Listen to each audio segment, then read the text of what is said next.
Muchísimas gracias al comité organizador por la invitación. Gracias a Conrado, amigo de más de 25 años, que me invitó a participar, que realmente es un gusto estar acá.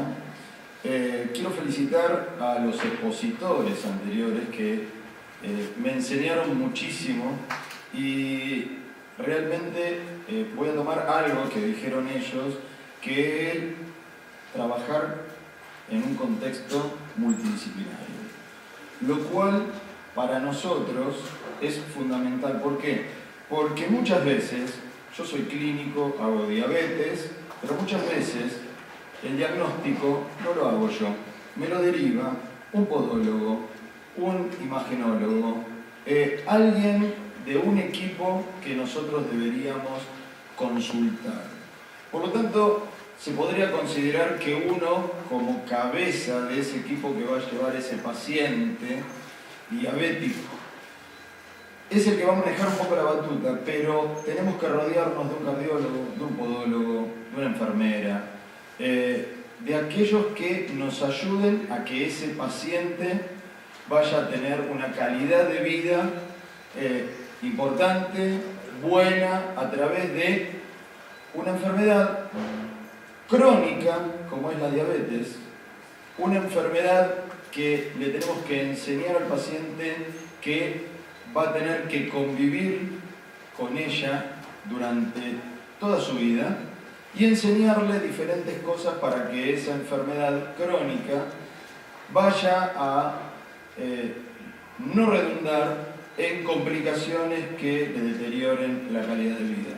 Entonces, como pueden ver ahí, la definición va a ser a causa de una disfunción del páncreas, en el cual la célula beta deja de funcionar, que puede ser en una totalidad o no, y va a dejar de secretar insulina. Pero también se puede dar la situación de tener que esa capacidad de captar la insulina esté deteriorada, o también puede ser ambas cosas. Como para seguir recordando, hablamos un poco de clasificación para los que no están en el tema, y clasificamos a la diabetes en diabetes tipo 1, aquella que aparece en los niños, en los adolescentes, que puede aparecer en forma tórpida, que requiera una internación de una manera aguda, porque tiene una complicación aguda, como puede ser una cetoacidosis. Después tenemos a la diabetes tipo 2, que es la que aparece en la edad media, 40 años, 35 años, 60 años, y hoy, con la expectativa de vida mayor, la encontramos en los adultos mayores apareciendo muy habitualmente. Yo tengo pacientes de 85, de 90 años, en los cuales aparece la diabetes a esa edad. Entonces pensamos que, como se nos deterioran a través del tiempo los riñones, también se nos puede gastar el páncreas y por eso aparece la diabetes. Es una teoría que está dando vuelta. Y también tenemos otros tipos específicos de diabetes, por ejemplo, defectos genéticos como el síndrome de Down, el Prader-Willis, el síndrome de Klinefelter, el síndrome de Tanner, que también pueden tener aparición de diabetes tipo 2.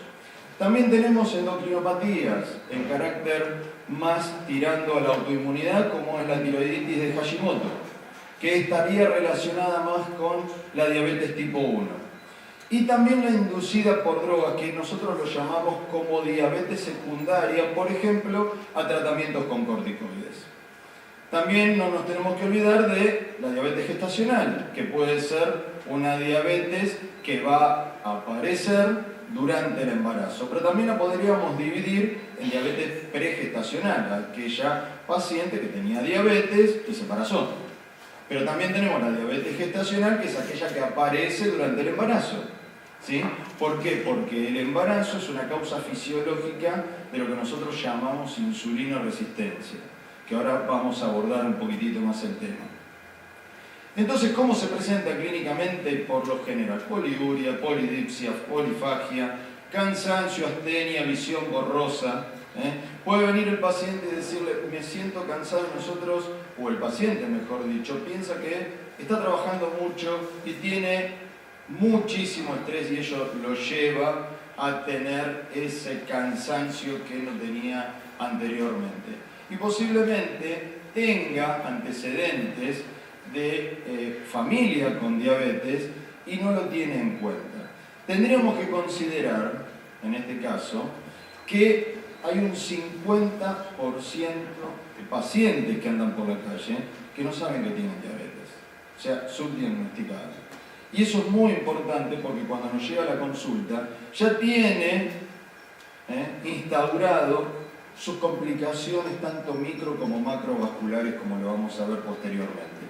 Por lo tanto, tenemos que tener en cuenta que como prevención es fundamental el Estado en este momento para que nos apoye, los sistemas de salud. ¿Para qué? Para que de alguna manera ese paciente no ande deambulando con una diabetes y no lo sepa. Y no lo va a saber porque no tiene los síntomas. Nosotros vamos al médico cuando nos duele algo, tenemos algún síntoma. Y el problema es que hay un casi 50% de pacientes diabéticos asintomáticos caminando por la calle. ¿Cómo la podemos diagnosticar? Y tenemos diferentes criterios.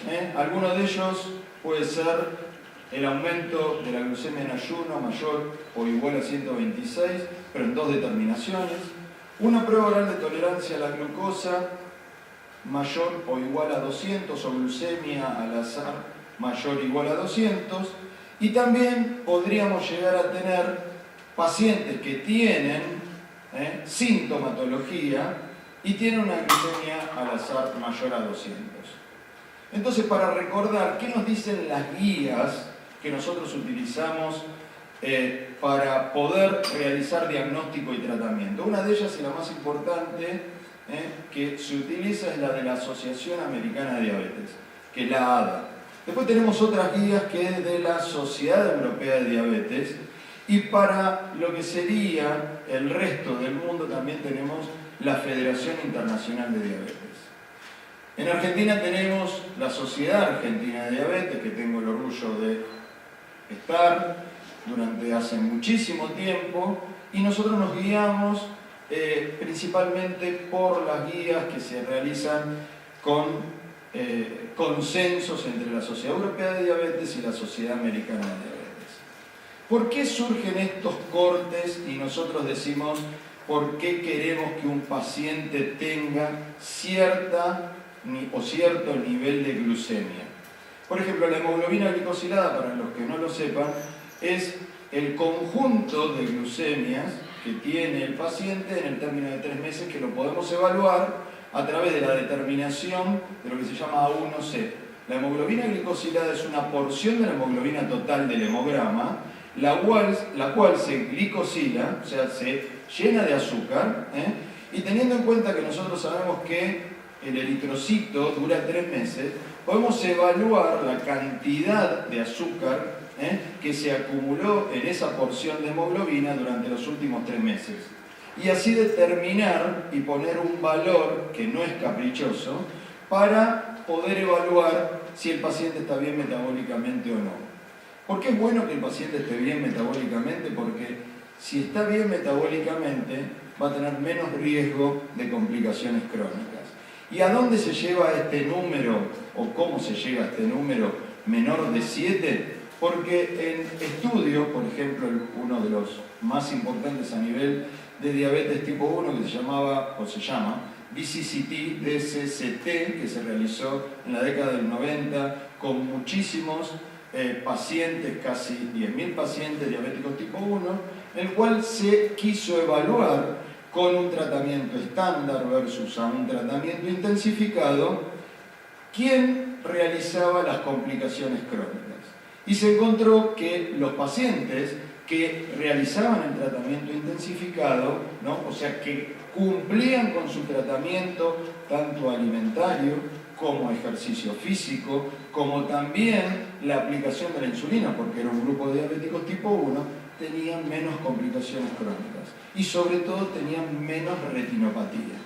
Por el otro lado también se puso como corte la glucemia preprandial, que tiene que ser entre 80 y 130, y la postprandial, para el caso de la Asociación Americana de Diabetes, que sea menos a 180. El resto de las sociedades tienden a que esté lo más cercana a 140. La Asociación Americana de Diabetes se quedó en este corte durante muchísimos años y no lo disminuyó. Y yo creo que con buen criterio, ¿por qué? Porque acercarnos a una dosis de 140 nos lleva a tener una posibilidad muy cercana a tener una hipoglucemia. Y como vamos a ver después, las hipoglucemias son causa de factor de riesgo cardiovascular y de lesiones de retina. Por otro lado, es fundamental el automonitoreo. El automonitoreo es aquel que se va a realizar el paciente día a día, pinchándose el dedo, que nosotros los sugerimos que lo realicen antes de las comidas principales para que, si tienen elevadas las glucemias, más allá del objetivo que le estoy proponiendo, puedan realizar una corrección, ya sea de insulina o con alguna medicación oral, para que esas glucemias no se dispersen tanto.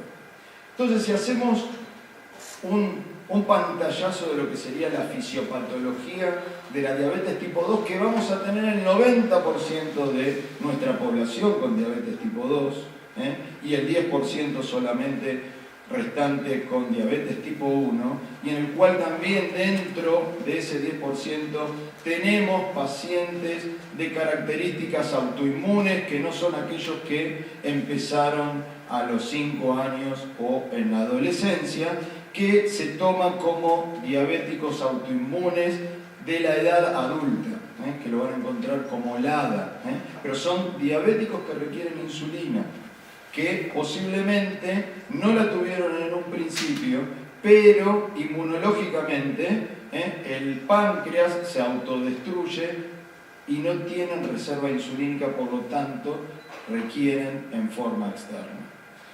Por otro lado, sabemos que la prevalencia en nuestro país es interesante, es importante. En el último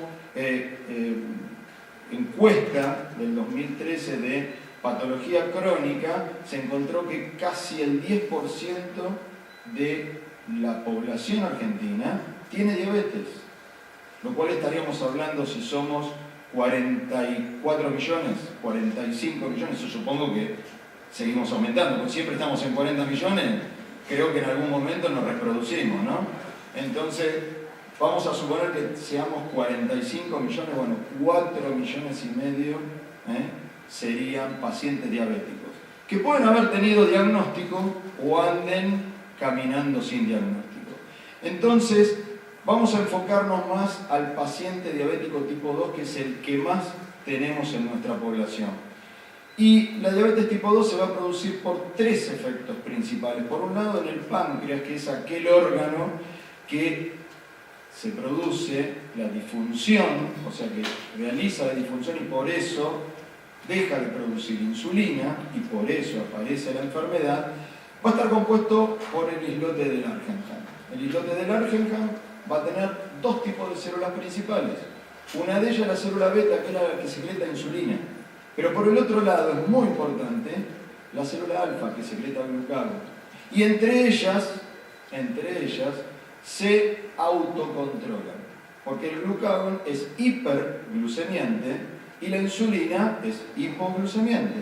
O sea, lo que sería en endocrinología una regulación parácrina. Se autorregulan. ¿Para qué? Para que no se produzca un desbalance. Y de esa manera lograr la homeostasis glucídica.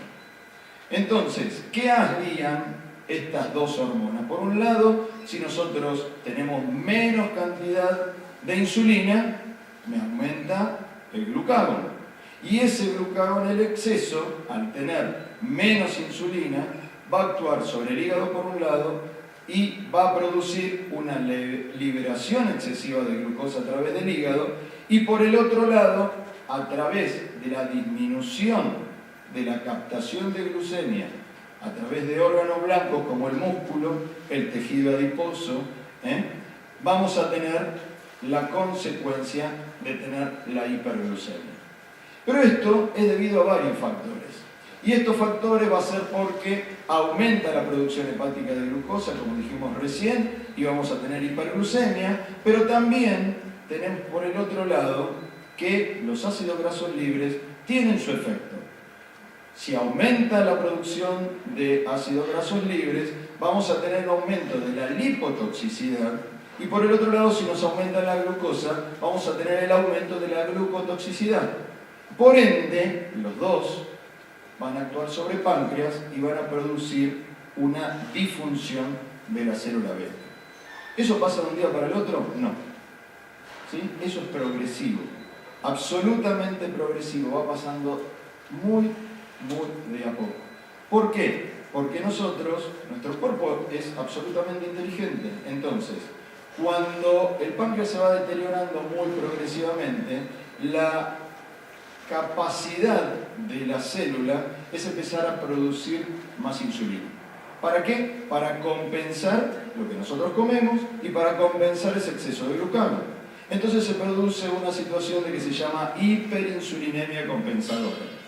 Esa hiperinsulinemia compensadora, a su vez, tenemos mucha insulina dando vuelta, que la producimos nosotros. ¿Para qué? Para producir, por el otro lado, esa homeostasis, esa regulación glucémica. ¿Sí? Entonces, de esa manera, durante un tiempo, estamos compensando y no aparece la diabetes. ¿Sí?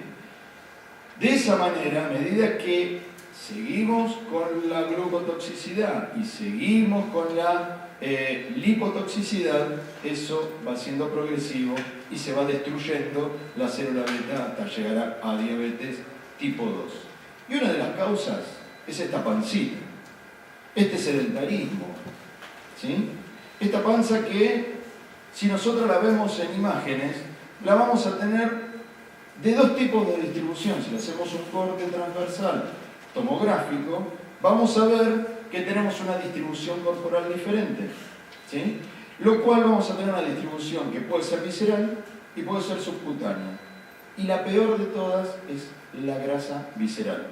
La grasa visceral es la que causa enfermedad cardiovascular. Es la que causa la insulinoresistencia. La insulinoresistencia sería que no pueda actuar nuestra insulina para que la glucosa pueda ser captada y entrar adentro de la célula, por ejemplo, el músculo y el tejido adiposo, y de esa manera no producir hiperglucemia. Y por el otro lado, esa grasa produce toda una cascada de inflamación, ¿sí? Y las inflamaciones son factores de riesgo cardiovascular. La inflamación, a través de aumento de marcadores inflamatorios como el PAI-1, PCR, integrinas, ICAM, BECAM, que son todas moléculas de adhesión, son todas moléculas proinflamatorias y, de alguna manera, aquellas que van a actuar sobre el proceso de evento cardiovascular posterior. Entonces, si nosotros tenemos la glucemia mayor a 100, eso puede desencadenar una diabetes tipo 2. Por el otro lado, esa pancita va a llevar a tener que la posibilidad de darnos hipertensión arterial, tanto sistólica como diastólica, y por lo tanto es un paciente que se nos transforma en hipertenso. Sumamos riesgo cardiovascular. Y por el otro lado es muy probable que ese paciente también sea dislipémico. Entonces estamos sumando comorbilidades en ese paciente para que sea una bomba cardiovascular. Entonces, las consecuencias de la obesidad abdominal. Vamos a tener resistencia a la insulina, factores de riesgo protrombóticos, función endotelial que se va a deteriorar. Y con solo perder 10% de ese quilaje que tenía el paciente cuando nos viene a ver por primera vez a nuestra consulta, si el paciente pesaba 100 kilos y vamos recuperándolo, y con solo bajar 10 kilos, todo lo que estuvimos hablando mejora. Todo, absolutamente todo. Mejora la glucemia, mejoran los lípidos y mejora la hipertensión. Y estamos hablando muy probablemente de disminuir dosis de medicamento. Por lo tanto, como dejar mensaje, sería que los cambios higiénicos dietéticos son tan importantes como cualquier comprimido. Entonces, ¿se puede prevenir la diabetes teniendo en cuenta todo lo que estuvimos hablando? Y podríamos decir que sí. Podríamos decir que sí, porque sin alimentación, si caminamos, si dejamos de fumar, estamos bajando o disminuyendo factores de riesgo. Y si lo vemos en este gráfico, podríamos resumir lo que estuvimos hablando recién. Si nosotros vemos en la base de este iceberg, vamos a ver, por un lado, que tenemos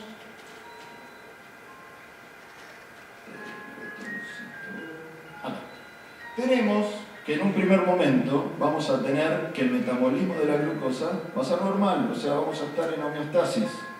¿Por qué? Porque tanto la insulinosecreción como la insulinosensibilidad están compensadas, están a full. Pero a medida que la glucosa va aumentando, principalmente la de ayuno, esa insulinosecreción va aumentando para compensar lo que me falta. Y eso estamos hablando de esa hiperinsulinemia compensadora que les dije anteriormente.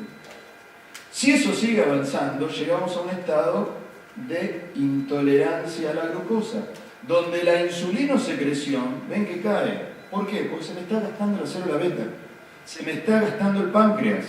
¿Por qué? Porque el paciente siguió comiendo como estaba comiendo, siguió estando sedentario y por ende no cambió nada para que no siga aumentando la glucosa.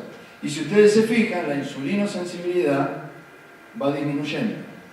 Ya cuando aparece la diabetes tipo 2, la insulinosecreción la tenemos reducida al 50%, pero también la insulinosensibilidad. Pero ¿qué es lo más importante, si ustedes se fijan? Cuando nosotros estamos en este estado de intolerancia a la glucosa, que es lo que se llama prediabetes, el paciente ya tiene un 40% de enfermedad tanto macro como microvascular. O sea, todo fue afectando al endotelio. Y este paciente no era diabético, ese paciente se podía recuperar. Por lo tanto, ahí estamos hablando de el periodo o en el estado de prevención. Entonces, fíjense que hay muy poca diferencia entre un 40 y un 50. Si yo actúo acá, y es muy probable que pueda bajar acá. Por lo tanto, ese paciente reduce sustancialmente la posibilidad de enfermedad tanto micro como macrovascular. Y tenemos que tener en cuenta que la enfermedad cardiovascular todavía es la causa principal de muerte en los diabéticos tipo 2, fíjense. Cardiovascularmente casi el 80%, a nivel de enfermedad renal un 20% y cerebrovascular un 15%. Acá estaríamos hablando de enfermedad macrovascular y acá estábamos hablando de enfermedad microvascular. Por lo tanto, ¿podemos actuar? Sí, podemos actuar previamente. Y ahí es donde juega el rol, ¿sí? No solo nosotros, ahí juega el rol la nutricionista, la licenciada en nutrición, en donde va a dar pautas de alimentación, donde le va a organizar la alimentación. Ya no hablamos más de dieta, la dieta suena a prohibir, a nadie nos gusta que nos prohíban nada, ¿sí? Entonces hablamos de organizar la alimentación. Por eso se habla de un plan alimentario. No hablamos de dieta.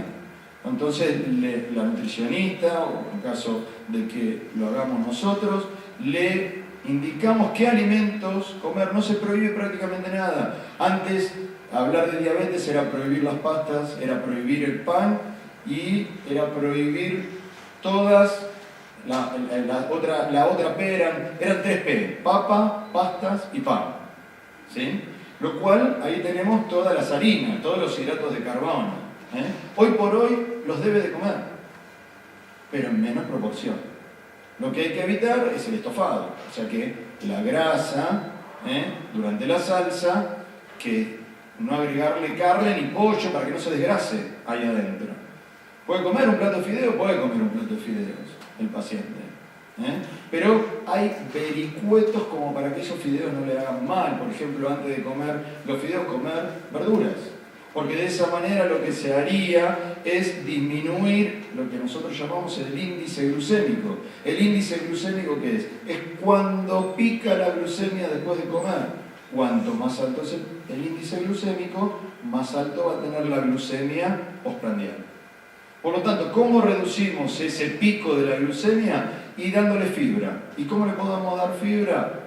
Una zanahoria rallada, un tomate, antes de comer las pastas. Eso es importante, es muy importante, porque se ve cuando el paciente se pincha el dedo después. Entonces podríamos hablar de que el tratamiento estaría, o lo podríamos dividir en no farmacológico, que es lo que estuvimos hablando recientemente, y por el otro lado el farmacológico, cuando el paciente ya es diabético tipo 2, cuando el paciente agotó la instancia de los cambios esos higiénicos dietéticos y le aparece la diabetes. Entonces, cuando pensamos en un antidiabético oral, tendríamos que pensar, ¿no?, en el contexto del paciente. El contexto en el sentido socioeconómico, en el contexto de su actividad. Tenemos pacientes que trabajan de noche, tenemos pacientes que duermen poco, y el dormir poco es importante, es importantísimo. Nosotros hicimos un estudio en el hospital que está dentro de mi tesis de doctorado, en donde se me ocurrió medirle la glucemia y hacerle un test de tolerancia a la glucosa, lo que ameritaban, a los enfermeros del hospital. Juntamos a todos los enfermeros del hospital y pudimos ver que dormían entre 3 horas y algunos, como mucho, 4 horas. Entonces, ¿qué significaba? Nosotros tenemos en ese momento, al dormir poco, las catecolaminas a full. Adrenalina, noradrenalina, cortisol, dormimos poco. No dejamos que nuestras hormonas hiperglucemiantes decanten. Y estaban todos con la glucemia de ayuno altísima, más allá de la mala alimentación que puedan tener los enfermeros. Entonces, dormir poco no es bueno. Lo mínimo que hay que dormir son entre 7 y 8 horas, como siempre nos dijeron. Dormir poco es un indicador absolutamente, directamente proporcional a la hiperglucemia en un futuro. Entonces, cuando pensamos en ese hipoglucemiante, tenemos que pensar que tenga bajo riesgo de hipoglucemia, que nos descienda la hemoglobina glicosilada, que es aquel parámetro que nosotros vamos a utilizar para poder evaluar al paciente en su control metabólico trimestral y en algunos casos semestral. Si tenemos una medicación que nos pueda disminuir de peso sería fabuloso, que tenga una eficacia sostenida sería muy bueno, que si nos puede disminuir la presión arterial estaría bárbaro, que si nos puede disminuir los lípidos estaría muy bien, pero algo muy interesante sería que tenga buena tolerancia, o sea que el paciente lo pueda mantener, pero sobre todo que sea fácil de sostener en el tiempo, porque a nosotros nos pasa que vienen los visitadores médicos, nos llenan de medicamentos, se los damos, son medicamentos muy caros, pero el paciente no lo puede costear. Entonces ahí es nuestra picardía no dárselo directamente, porque no sirve, porque el paciente va a andar bien hasta que se les termine y después no lo puede comprar, lo cual genera una angustia muy importante. Entonces nosotros tendríamos que pensar qué pacientes tenemos delante y si hablamos de insulinoresistencia, hablamos de ese paciente obeso, tendríamos que pensar en una medicación que actúe sobre la insulinoresistencia, ¿sí? Entonces la medicación, lo cual nosotros llamamos el gold standard, el patrón de oro del tratamiento de la diabetes tipo 2 para ese paciente que vimos anteriormente y que va a actuar sobre la recaptación de la glucosa en estos órganos como el hígado, el tejido adiposo y el músculo, es la metformina, ¿sí? Y la metformina tiene 65 años entre nosotros. ¿Y de dónde surge la metformina? De esta plantita, de esta planta que lo que forma es una biguanida y al formar 2 biguanidas se transforma en esta droga, en este medicamento que nosotros le damos a los pacientes. Aparte de bajar la glucemia, actúa bajando los triglicéridos.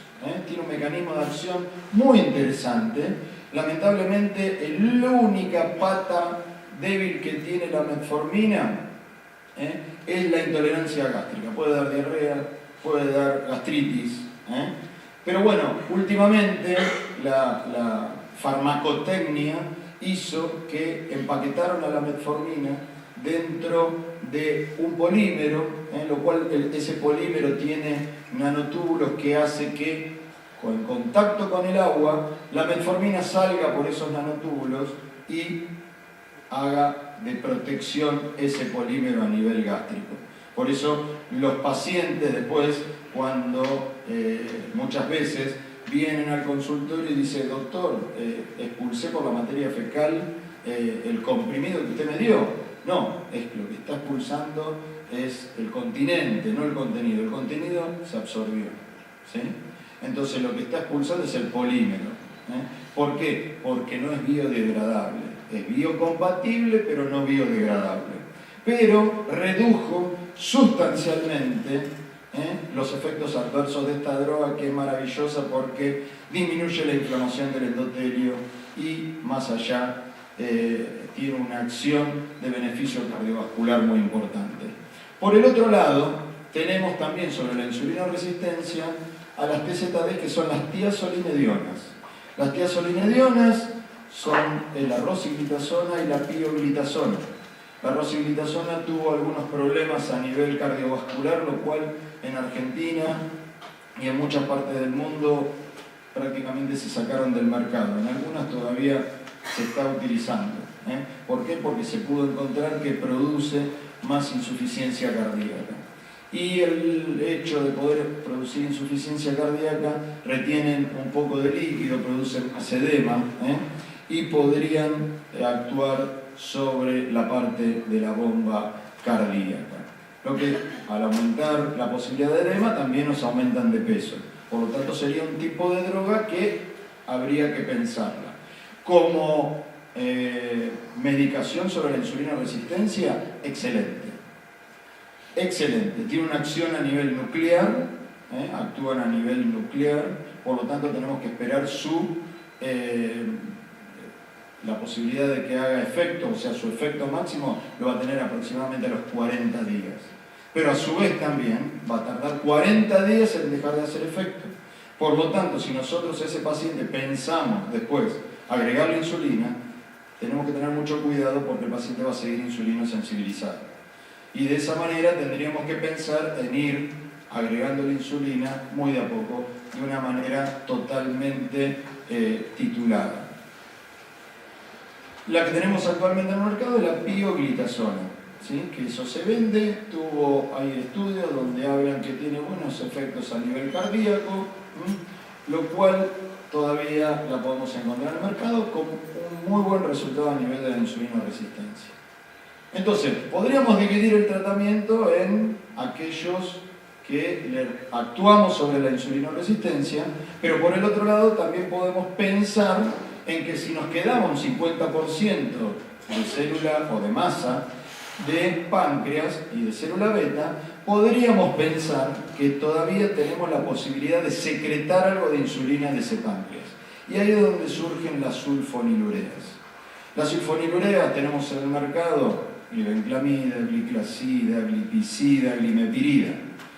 Dentro de estas van a actuar sobre receptores, algunas pancreáticos, otros a nivel cardíaco también, lo cual no se recomienda tanto a aquellas sulfonilureas que actúen sobre receptores cardíacos porque tenemos mayor riesgo de producir hipoglucemia con algún evento cardiovascular. Las hipoglucemias son peligrosas porque producen arritmias cardíacas.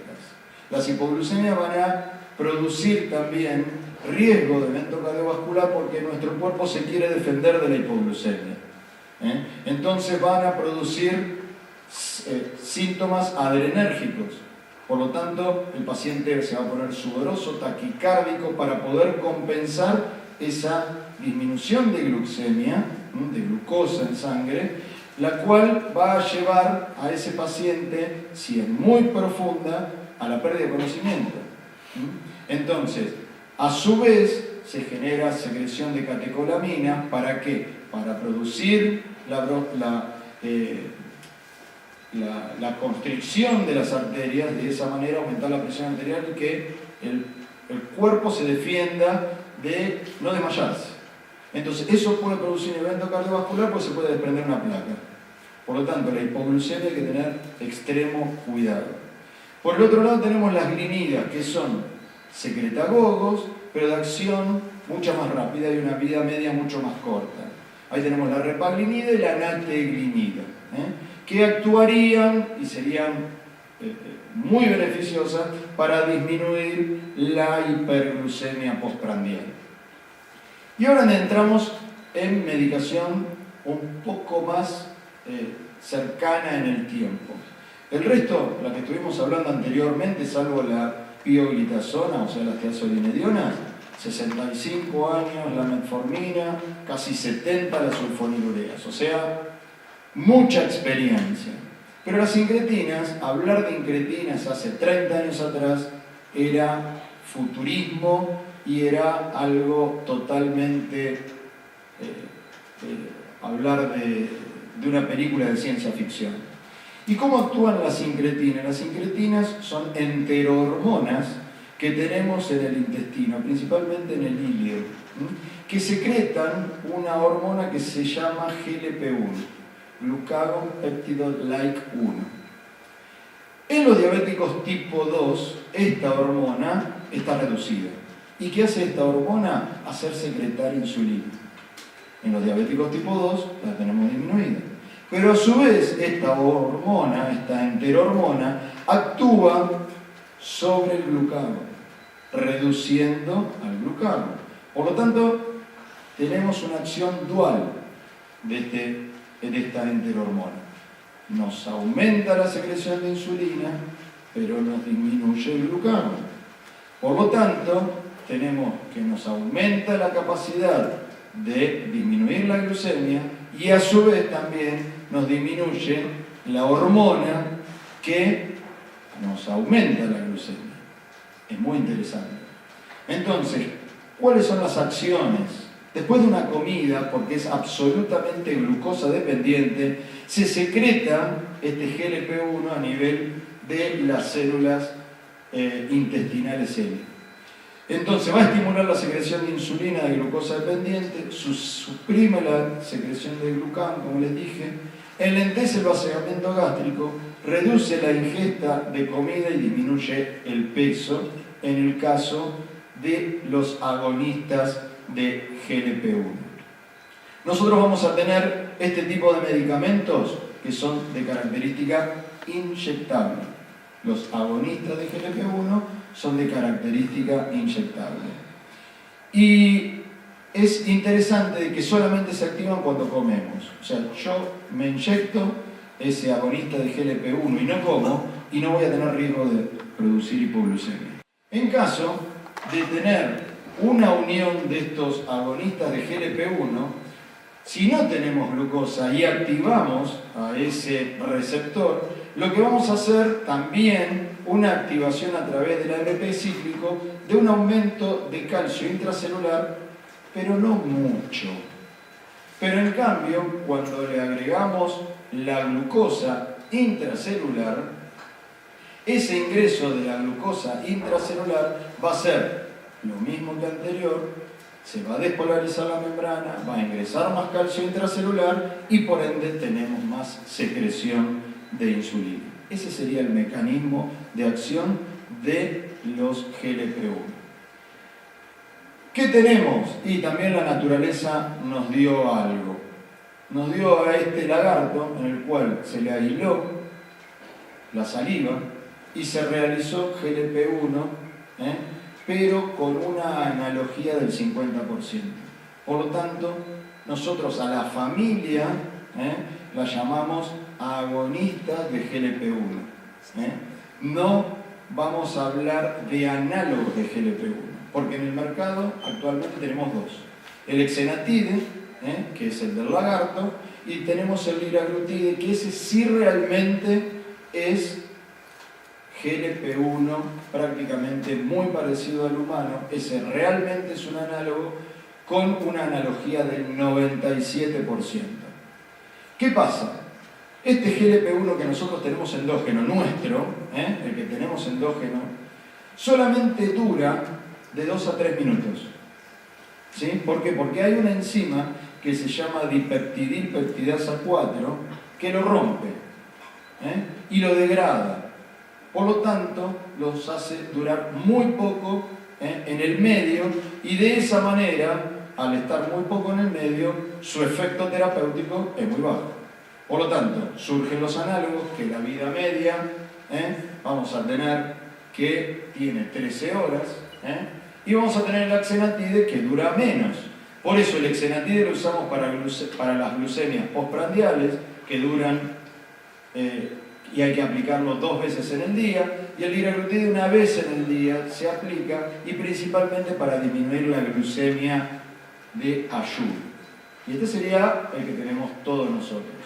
Entonces, a un cráneo se le ocurre decir, y bueno, si nosotros tenemos que el GLP-1 humano dura 2-3 minutos y tenemos una enzima que lo degrada, y ataquemos la enzima que lo degrada.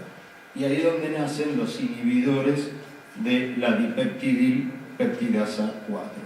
Entonces, si nosotros tenemos que esta enzima nos destruye al GLP-1 y nosotros tenemos al inhibidor, vamos a permitir que ese GLP-1 que anda en nuestro organismo actúe sobre el receptor y de esa manera se produzca la secreción de insulina que nosotros pretendemos.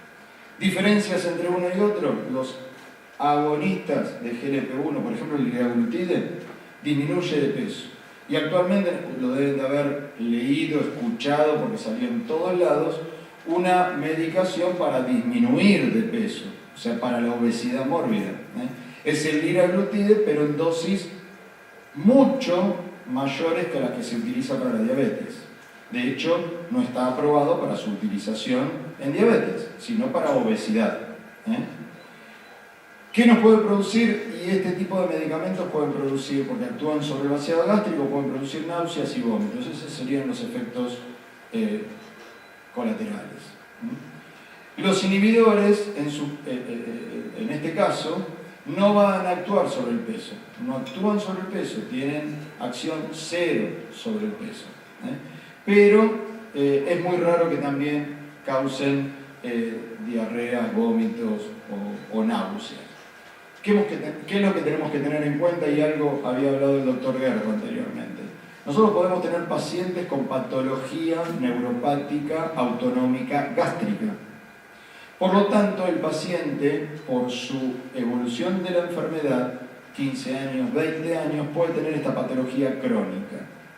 Y va a tener, por esta patología crónica, o sea, las terminaciones nerviosas están dañadas, por lo tanto, esa señal para realizar bien su digestión está alterada.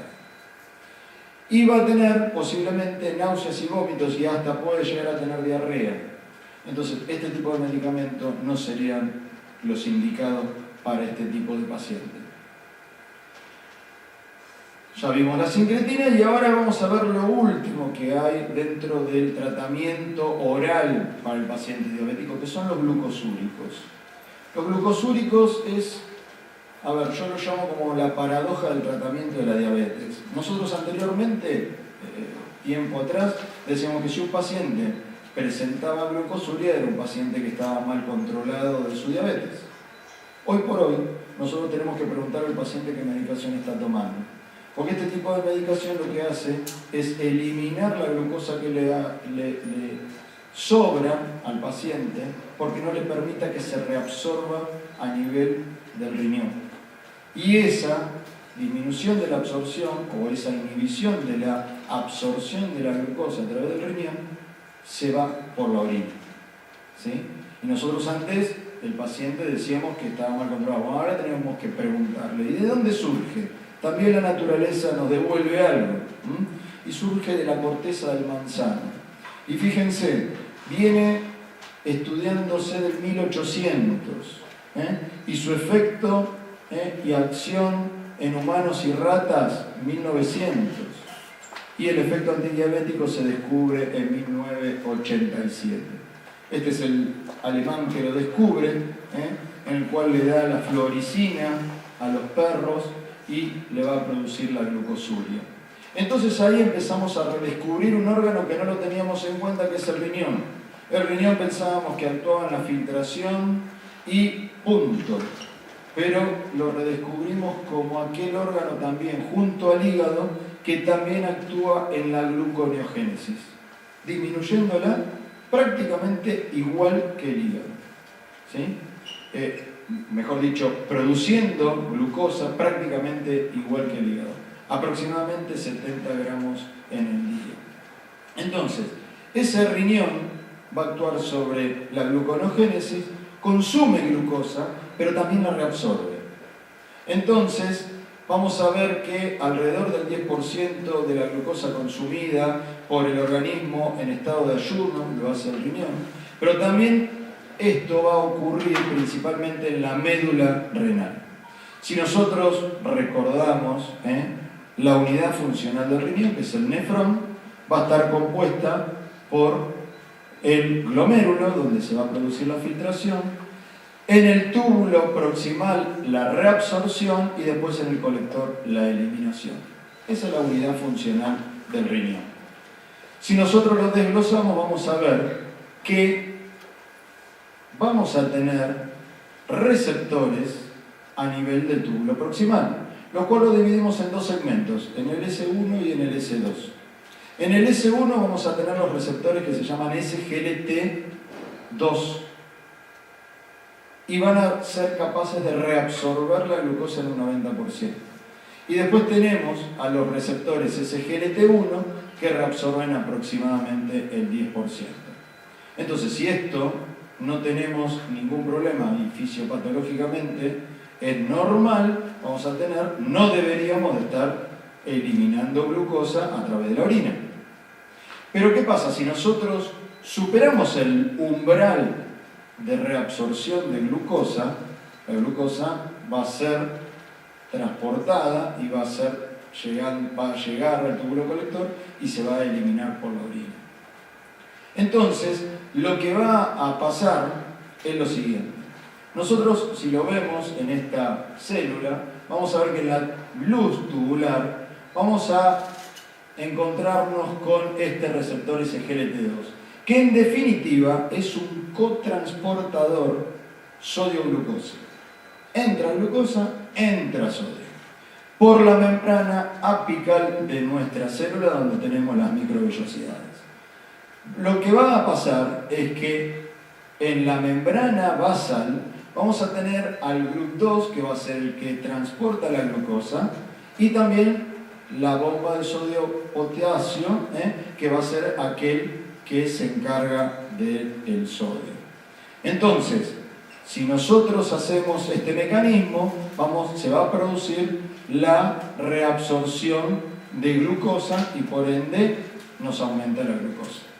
¿Qué pasa si esto lo vemos en este gráfico en donde vemos la homeostasis, que es lo que debería pasar en un paciente no diabético? ¿Por qué? Porque vamos a tener una ingesta de aproximadamente 180 gramos al día en dieta normal, con una producción de glucosa de 70 que va a provenir de la gluconeogénesis y de la glucogenólisis.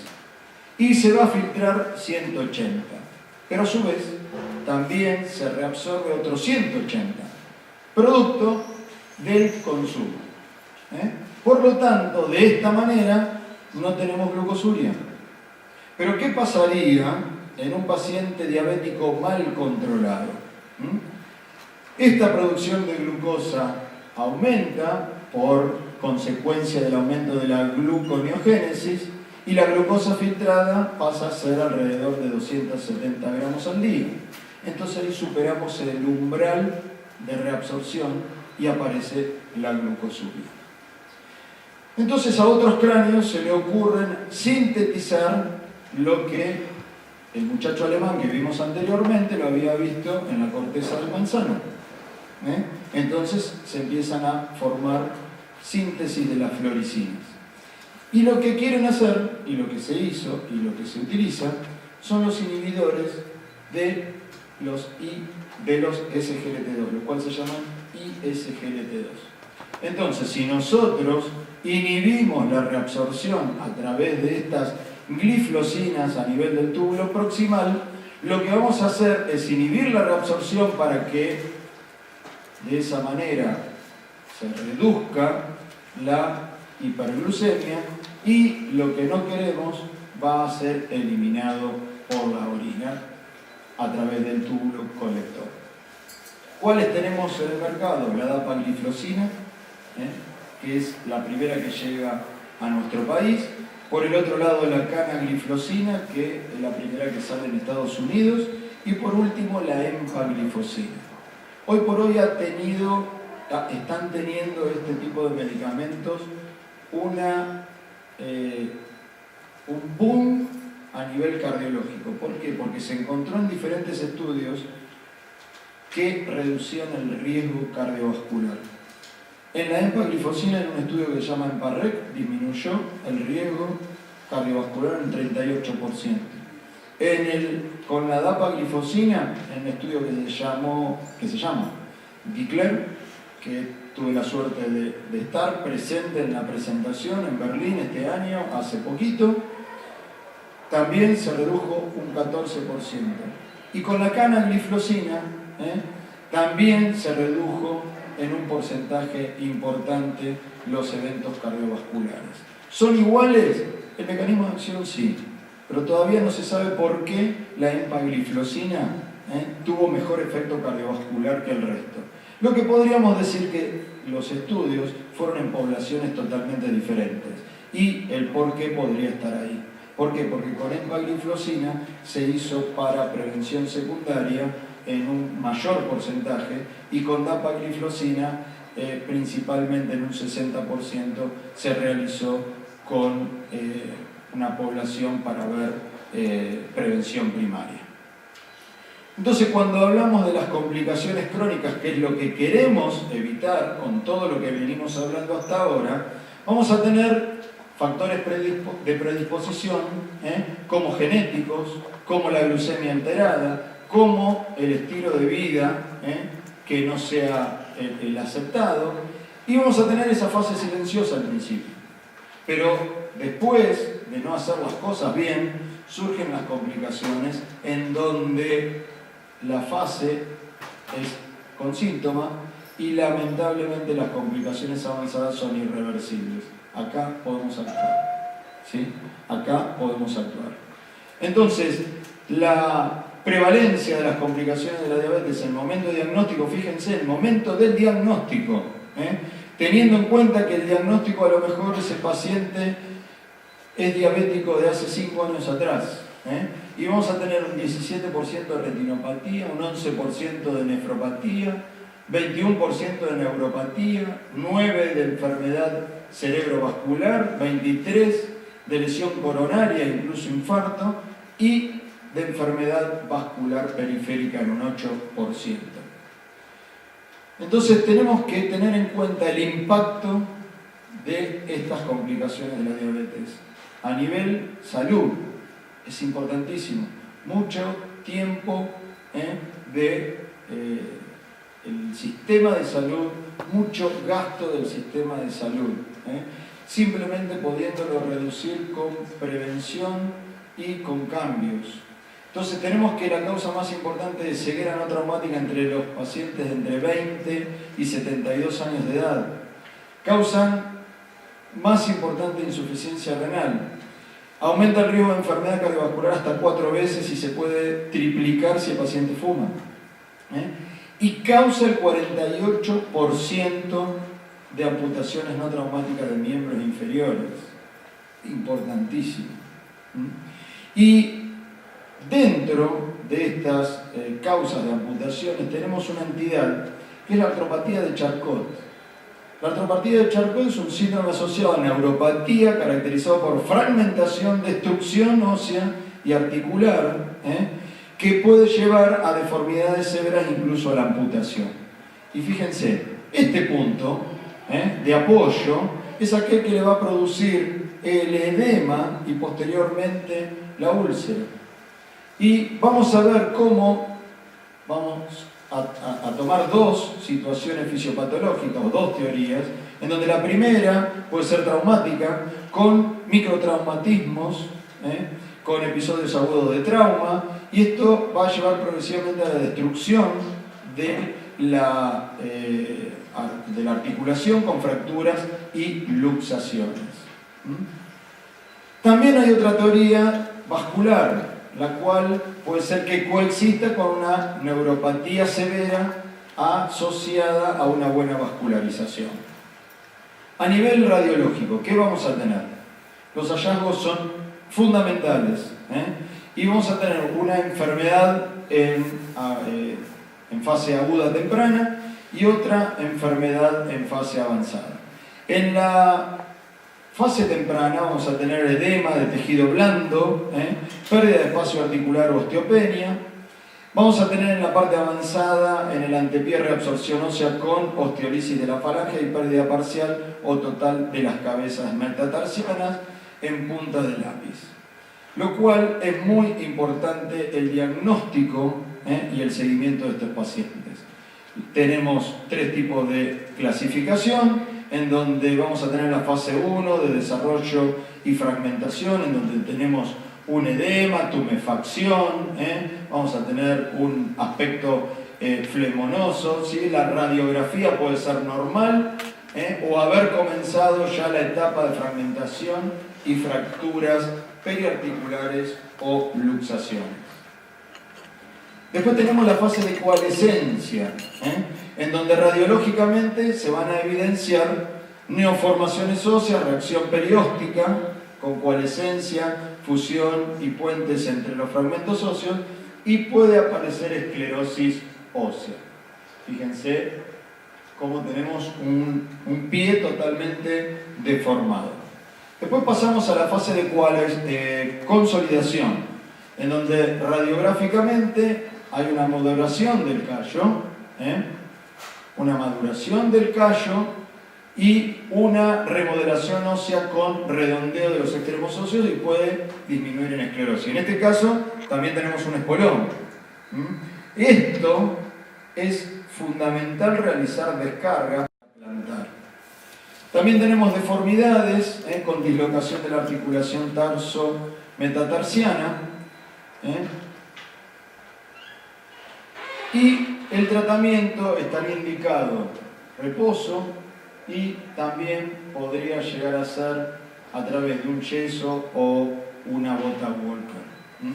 También se le puede hacer cirugía, lo cual, por lo que me dicen los traumatólogos, no tienen muy buena evolución y muy buen pronóstico posterior.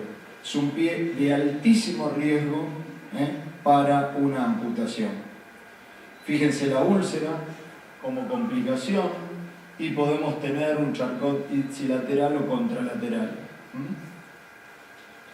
Como conclusión entonces para la artropatía de Charcot podemos decir que corresponde a una complicación del pie diabético neuropático, importante diagnóstico diferencial del pie diabético infectado, estudio mediante tanto rayos X como resonancia, y el tratamiento médico en fase temprana va a evitar las complicaciones irreversibles como sería la amputación. Entonces, cuando los antidiabéticos orales no alcanzan a lograr la meta, ¿en qué pensamos? Lo primero que pensamos es adicionar insulina para este diabético tipo 2. Y si nosotros lo vemos retrospectivamente y vemos en la historia, fíjense, este chiquito en 1921 es un chiquito diabético que no tenía insulina y se estaba muriendo. Y en 1922, cuando se empieza a comercializar la insulina y le pueden aplicar insulina, este chiquito se llamaba Leonard Thomas. Este chiquito, después de la insulina, termina este gordito hermoso, gracias a la aplicación de la insulina. Lamentablemente, después muere por una complicación infecciosa, una bronconeumonía. La penicilina no existía todavía. Estos son los padres de la insulina, Banting y Bess. Y esa es la perrita Leila, en la cual hacían las pruebas. Y de esta manera se aplicaba la insulina antes. Mechero de Bunsen para esterilizar la aguja y se andaba con ese kit. O sea, un tanto engorroso y bastante antiséptico. Y así se andaba, y se calentaba la aguja y los pacientes diabéticos, tanto tipo 1 como tipo 2, andaban con esa cajita de metal. Y la evolución a través del tratamiento, desde que nace la insulina en el 20, todo lo que estuvimos viendo en este momento, hasta las insulinas nuevas que tenemos actualmente. Y las insulinas que acaban de salir. 2016, la insulina de Gludec, larguísima duración, 36 horas, una aplicación diaria. En el 2018 sale la insulina Glargina U300, es una insulina más concentrada con respecto a la Glargina original, que dura también hasta 32-34 horas. Como son insulinas que actúan en una forma de meseta, no hacen pico, el riesgo de hipoglucemia es muy bajo. Estas son las lapiceras que tenemos actualmente en el mercado para aplicarse insulina. Fíjense la evolución de lo que teníamos hace 100 años a lo que tenemos ahora. Agujas de 6 milímetros de largo por 0,8 de ancho. Por lo tanto, el dolor es ínfimo, es un mosquito. ¿Y qué hay de nuevo en insulinas? Y de nuevo podríamos decir que ya en 1925 otro alemán empezó a practicar insulina de característica oral, más principalmente insulina inhalada. ¿Y por qué se le ocurrió insulina inhalada? Y porque el pulmón, a través de la absorción alveolar, es una posibilidad de absorción de un área de entre 100 y 140 metros cuadrados. Y eso equivale a una cancha de tenis. Por lo tanto, la capacidad de absorción es absolutamente grande. Y ahí es donde surge este tipo de insulina que lamentablemente no llega al mercado, que es el Exubera. Nosotros hicimos el protocolo en el hospital y no llega al mercado, ¿por qué? Porque se encontró que producía fibrosis pulmonar. La insulina, piensen que es un factor de crecimiento, y no se evaluó la posibilidad de que podía también producir algún tipo de cáncer a nivel pulmonar. Entonces, lo que se ponía, lo que se utilizaba, eran estas cápsulas acá adentro. Esto se levantaba, es como una aerocámara. El paciente apretaba este botoncito e inhalaba y pasaba al pulmón en donde se absorbía. Esto no actuaba como una insulina basal, sino como una insulina correctora. O sea, la insulina que me la doy antes de comer. Me pincho el dedo, veo cuánto tengo de glucemia, veo lo que voy a comer en cantidad de hidratos de carbono y ahí me ponía la dosis.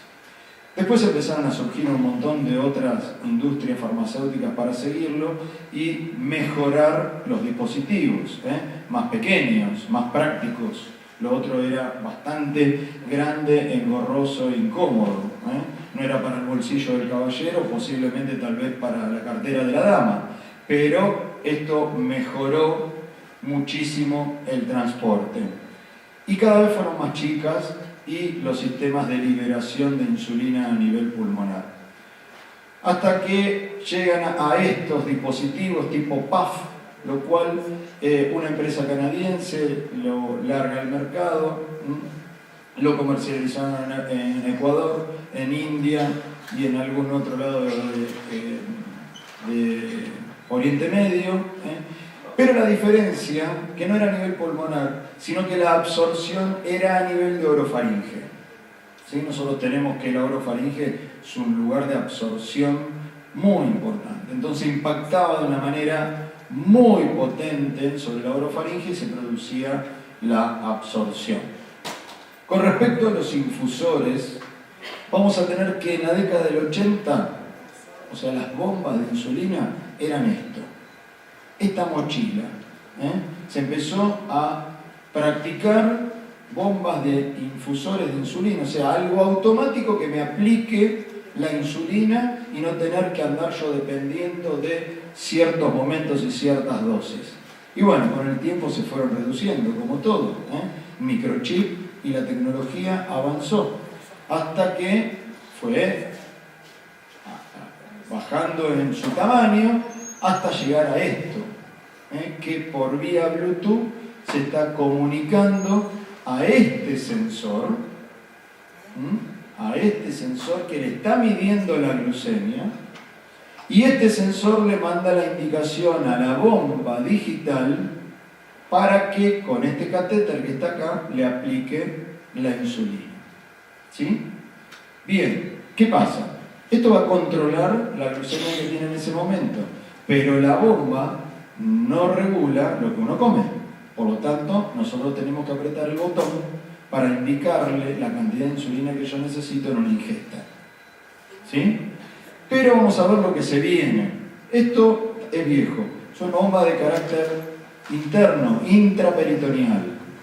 ¿Por qué? Porque muchas veces tenemos que el celular subcutáneo, que es donde se aplica la insulina, está dañado, o el paciente tiene características de realizar lo que se llama lipodistrofia, o sea, una distrofia del tejido celular subcutáneo.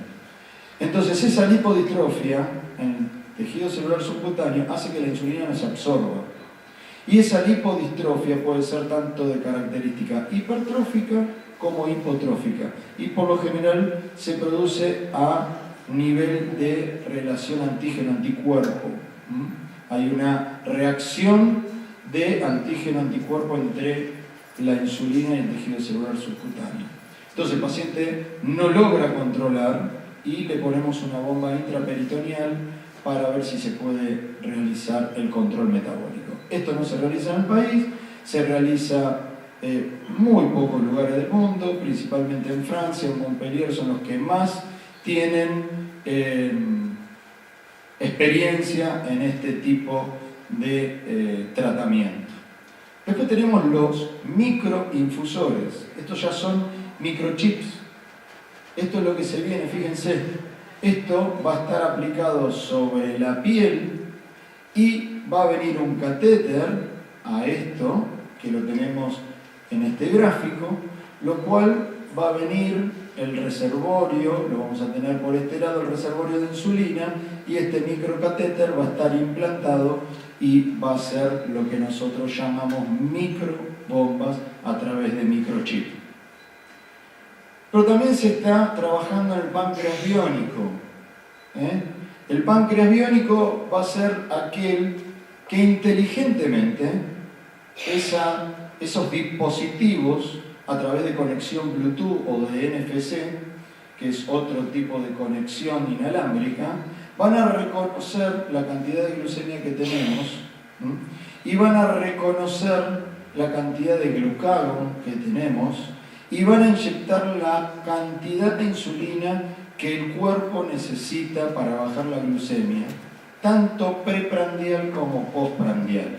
A eso es lo que se llama páncreas biónico, el cual va a estar manejado por un algoritmo matemático. ¿Sí? Entonces, vamos a tener que esa bomba infusora de insulina, a través de un algoritmo que va a controlarlo, va a tener un control sobre el glucagón, que se acuerdan que era hiperglucemiante, y sobre la insulina. ¿Por qué? Porque también se piensa en hacer bombas de tipo dual. Porque si yo me pongo en exceso de insulina y me falta glucagón, porque mi páncreas se está destruyendo, y la destrucción no es dirigida y parcial a la célula beta, se destruye todo. Se destruye la célula beta y se destruye la célula alfa, que es la que me secreta el glucagón. Entonces, la idea es hacerlo, o sea, emular a ese páncreas en forma externa y tanto infundir insulina como infundir glucagón. Con respecto al automonitoreo, y tenemos cualquier cantidad de aparatitos, lo podemos encontrar en la góndola, vamos a tener de todo tipo que miden desde 3 segundos a 5 segundos, 0.3 microlitros de sangre. Pero también tenemos los dispositivos que no requieren más pincharnos el dedo. Y este es el primero que sale al mercado, que se llamó Navigator. Este es un parchecito que se pone en el brazo y va a medir la glucemia a nivel intersticial, no capilar, lo cual implica que la medición de glucemia intersticial tenga un retraso en la aparición del dispositivo. O sea, si yo me mido la glucemia pinchándome el dedo, voy a tener la glucemia real de ese momento. La glucemia intersticial no va a ser igual a la que me estoy pinchando en el dedo, ¿sí? Pero es muy cómodo porque no me pincho el dedo. Piensen que hay gente que se pincha el dedo 5, 6, 7 veces en el día.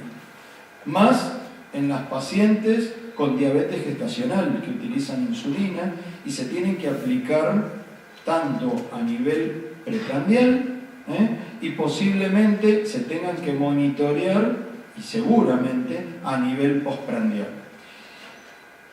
El Navigator era el predecesor del Freestyle Libre, es el que tenemos actualmente en el mercado, altísima tecnología, lo cual también utiliza el mismo método de medir la glucemia intersticial. También se pone el parchecito, se mide a través de pasar el dispositivo por la zona donde está ese sensor. No necesita estar, puede estar con un sobre todo que lo va a medir. Se puede meter adentro del agua, se puede meter en la pileta hasta 1 metro y se cambia cada 14 días. Esto hoy por hoy lo tenemos en Argentina, ¿sí? Y el sensor se cambia cada 14 días. La tecnología no es Bluetooth, es NFC, es como, a ver, para nosotros los porteños la tarjeta sube, no sé si hay alguna tarjeta para subir en los colectivos acá, pero es por contacto. Y puedo tener un sobre todo, puedo estar vestido, no necesito estar en remera para que el dispositivo tenga la posibilidad de medir la glucemia. Esto es un trabajo que se presentó en un congreso americano de diabetes, hará 5 años, en donde es un trabajo que publicaba la dosis respuesta de insulina oral a través de cápsulas. Esto se presentó en la Sociedad Americana de Diabetes, en el congreso anual, importantísimo. Hay 2 congresos anuales muy importantes, el de la Sociedad Europea de Diabetes y el de la Sociedad Americana de Diabetes. Nos juntamos aproximadamente 20.000 personas en cada uno y ahí se discute todo, nos enteramos de todo. En donde se presenta por primera vez un comprimido que en vez de pincharse para poderse aplicar insulina, este comprimido tenía la insulina empaquetada, porque ¿cuál es el problema de poder ingerir la insulina? La insulina es una proteína, ¿sí? Y a nivel gástrico se degrada. Por enzimas proteolíticas se degrada, pierde su efecto.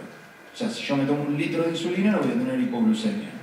En cambio, esta gente lo que hizo fue empaquetarlo de una manera que esa insulina pudo pasar esa destrucción gástrica y poder hacer efecto. El tema es que requería mucha cantidad de insulina, pero el resultado fue. O sea, la idea ¿cuál era? Probar que hay un dispositivo o que hay una manera de poder dar insulina a nivel oral. Porque insulina inyectable, hay gente que se inyecta 5 veces por día, se pincha el dedo 5 veces por día. Imagínense lo que representa a nivel de calidad de vida.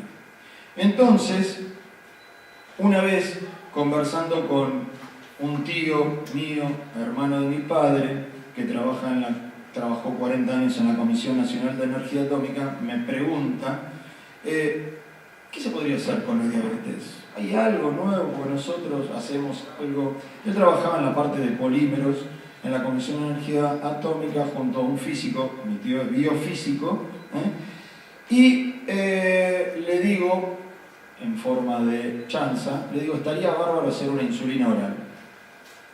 Eso fue en el 2007. Me dice, eso es fácil. Yo me reí muchísimo. Y en el 2009 hicimos esta publicación de la insulina oral argentina, llamémosle, en el Congreso de la Federación Internacional de Diabetes en Canadá, en el cual, a diferencia de lo que le presenté anteriormente, la característica de fabricación es totalmente distinta. ¿Por qué? Porque lo que se hizo fue a través de la incorporación de la insulina a través de un hidrogel. Y esto tiene que ver un poco, para ir finalizando, con lo que se estuvo hablando excepcionalmente la licenciada Lerman anteriormente. Entonces, vamos a ver que las insulinas humanas biosintéticas se van a incorporar a soluciones acuosas, que es lo que se hizo en el dispositivo. Entonces, estuvieron principalmente formados con monómeros acrílicos, lo cual se forma una estructura que se llama EMA. Eso va a formar una red macromolecular a través de sustancias aditivas protectoras de radioliólisis como la glicemia. Ustedes escucharon que si nosotros damos radiación ionizante, va a producir radicales libres. La idea de no producir esos radicales libres era a través de la glicetina. O sea, esto no se me ocurrió a mí, obviamente, yo solamente di la idea. El que lo hizo fue el físico y el biofísico. Entonces, estas sustancias en cantidades porcentuales adecuadas a su utilización se sometieron al proceso de polimerización radioinducida, siendo sometidas para tal fin a la exposición de radiaciones ionizantes de alta energía, tales como los rayos gamma provenientes del radioisótopo de cobalto 60. Son derivados acrílicos que, al ser sometidos a radiaciones ionizantes, poseen la propiedad de reaccionar químicamente formando grandes formaciones macromoleculares covalentes. En composición se debió determinar la mejor temperatura, los materiales para la formación de la geometría del producto final y las condiciones externas del preparado con respecto a las condiciones atmosféricas. Las radiaciones se producen bajo estricto control de las variables de irradiación, y esto comprende especialmente la temperatura durante el proceso, que debe mantenerse durante todo el periodo de transformación. La invención comprende todos los procesos que se realicen entre las temperaturas de menos 78 grados Celsius y la temperatura de ebullición de los componentes elegidos para la polimerización. ¿Qué significa? Lo que se hizo fue esto, el EMA, ese acrílico líquido, junto con una solución acuosa en donde teníamos insulina, se irradió y se transformó en sólido. Y protección con glicerina para evitar que esos radicales libres destruyan la molécula. Acá tenemos lo que nos contaba la licenciada en el Centro Atómico de Ezeiza, a donde se realizó la irradiación. Y estos son los polímeros. Estos son los polímeros que se metían adentro, en forma líquida, dentro de este túbulo, y el cual era cortado de aproximadamente entre 0,8 y 1 milímetro, y en algunos casos menos, y se les daba a las ratitas. A las ratitas, perros, los cuales eran diabetizados con una droga que se llama streptozotocina, que llegaba a la glucemia hasta 500, y podíamos ver cómo el dispositivo, o sea, de esta manera lo que habíamos realizado, disminuía la glucemia, tanto con comida como sin comida. A través de esto se obtuvo una patente en Estados Unidos, que es la que están viendo ustedes ahora. Esto es el certificado que nos mandan, y hace un mes nos acaban de dar la patente acá en Argentina. Por lo tanto, he aprendido que la palabra imposible hay que usarla con precaución, según nos dice Von Braun, y les agradezco muchísimo que me hayan escuchado tanto tiempo.